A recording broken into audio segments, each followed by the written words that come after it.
I'm a 21-year-old guy. And I was sent to boarding school when I was 9. My parents said it was to give me the best education money could buy. That's how they explained it to everyone. And that's how they explained it to me, too. The truth, which I only found out much later, was that they just didn't want to deal with raising a kid. They told some relatives in passing that it was time for a break, but no one thought it was serious enough to challenge. No one told me anything. I wanted to be talked out of it. When I stepped off that train, I didn't go looking for anyone. I went straight to the apartment.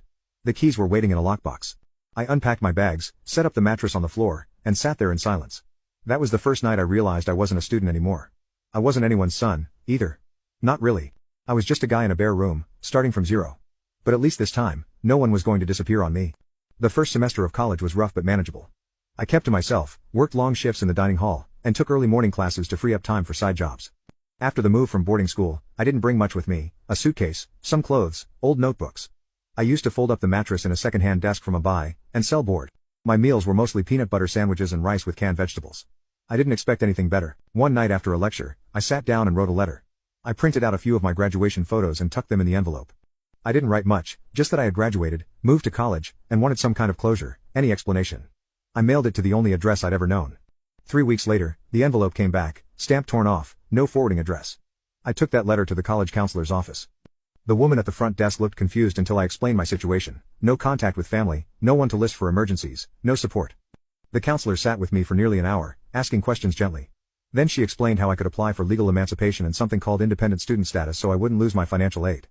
While the paperwork started, I picked up more shifts: campus bookstore on weekends, delivery app in the evenings. I sold some of my old school gear, freshman textbooks, a barely used calculator, even a suit I'd outgrown. That got me through the next 2 months.